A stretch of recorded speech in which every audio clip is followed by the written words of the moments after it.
So, ja, so schön es auch ist, alte Autos zu fahren, bedeutet das auch, dass man sich ein bisschen mehr um die Fahrzeuge kümmern muss. Das heißt, man muss sie pflegen und öfter warten. Und gerade wenn man im Ausland auf Reisen ist, ist es manchmal vielleicht auch ein bisschen eine Herausforderung, eine gute Werkstatt zu finden. Wir waren jetzt in Griechenland und wir zeigen euch jetzt mal unsere Erfahrungen in diesem Video.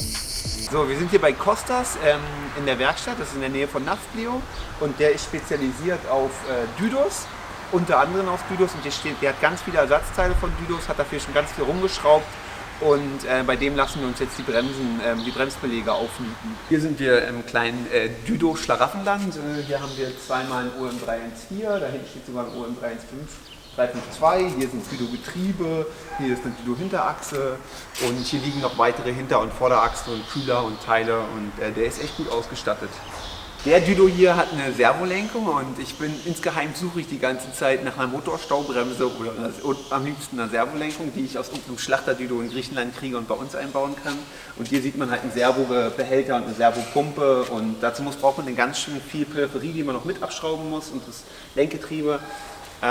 Aber es bleibt wahrscheinlich ein Traum und ich habe Kostas gefragt und der hat hier keine Servolenkung. Hier sind die Bremsbeläge für die Hinterachse und hier werden gleich die Belege runtergeschlagen und dann sind nur noch die Halteplatten da, so dann sozusagen, und dann werden dann die neuen Belege aufgenietet. Dann kommen die alten Belege runter.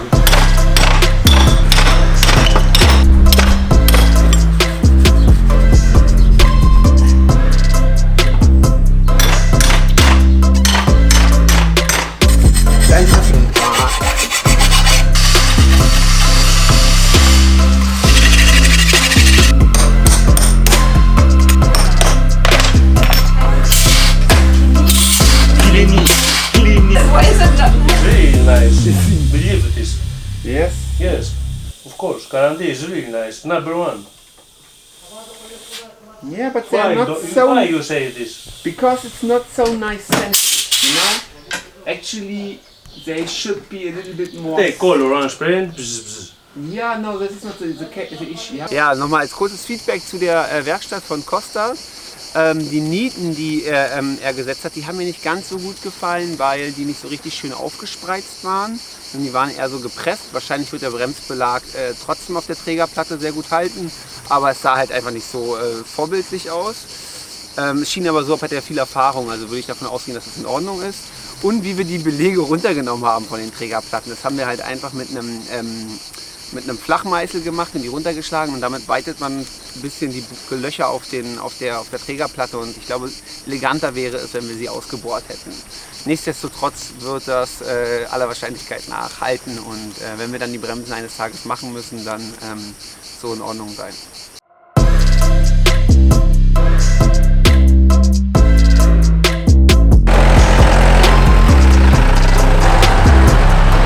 Jetzt nutzen wir die Gelegenheit noch und wechseln noch das Differentialöl.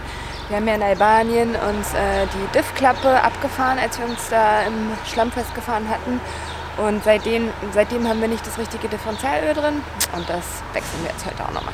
Ja, wir werden jetzt das Differentialöl wechseln, was wir in Albanien eingefüllt haben. Das war halt ein niederwertigeres GL4-GL5 Hypoidöl und jetzt kommt ein reines GL5 rein.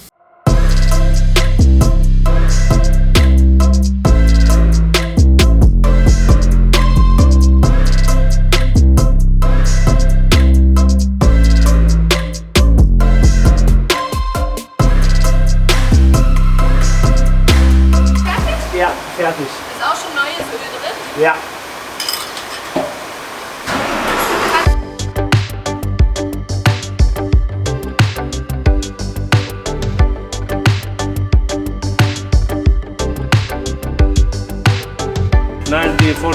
Wow. Is very old photo. Yes. Okay. Bye bye. Bye Franziska. Thanks a lot.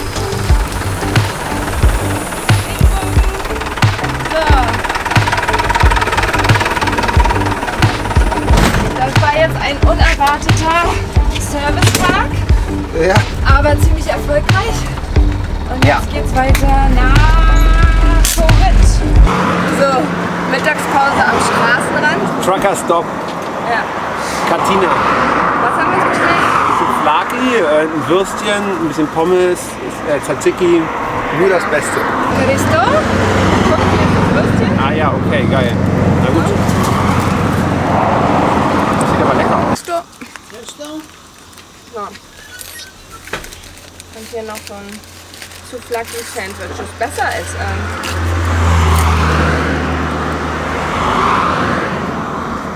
So, es ist soweit. Wir sind immer noch in Griechenland und wir haben ja in unserem Düdo nicht den originalen Luftfilter verbaut und sind jetzt an einer Mercedes-Werkstatt vorbeigekommen, die tatsächlich genau die Teile haben, die wir brauchen. Die Halterung für den Luftfilter und den Deckel haben wir jetzt nochmal gekauft und jetzt montieren wir das hier alles einfach gleich bei denen. Als erstes kommt die Reifen ab.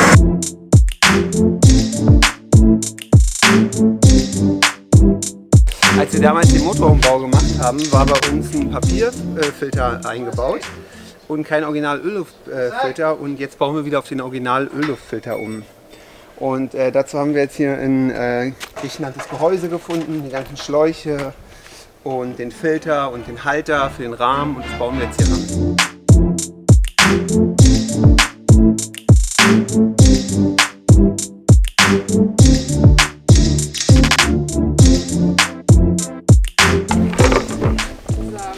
Das hier war die Konstruktion, die in dem Düdo irgendwie verbaut war, Papierfilter. Und das hat sich einfach nicht bewährt und jetzt bauen wir wieder auf Originalfilter um.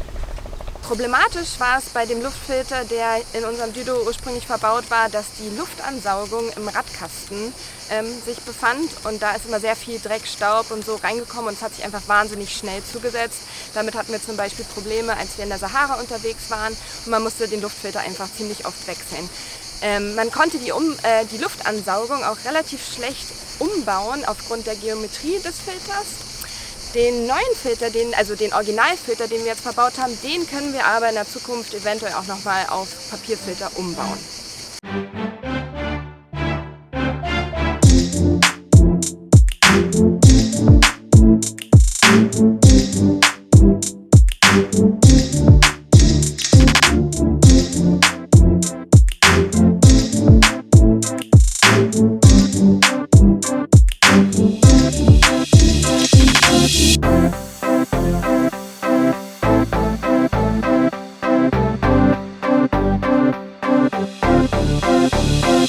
Jetzt wird der Deckel befestigt auf dem Träger. Jetzt ist der Filter unten dran.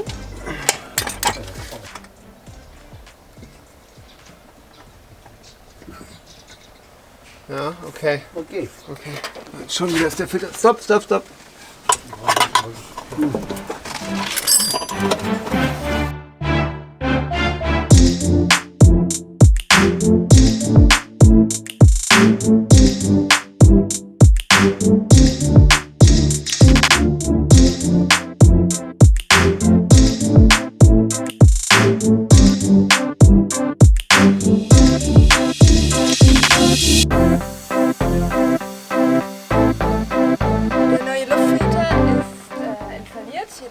Ob das sich auch bewährt und ob es funktioniert.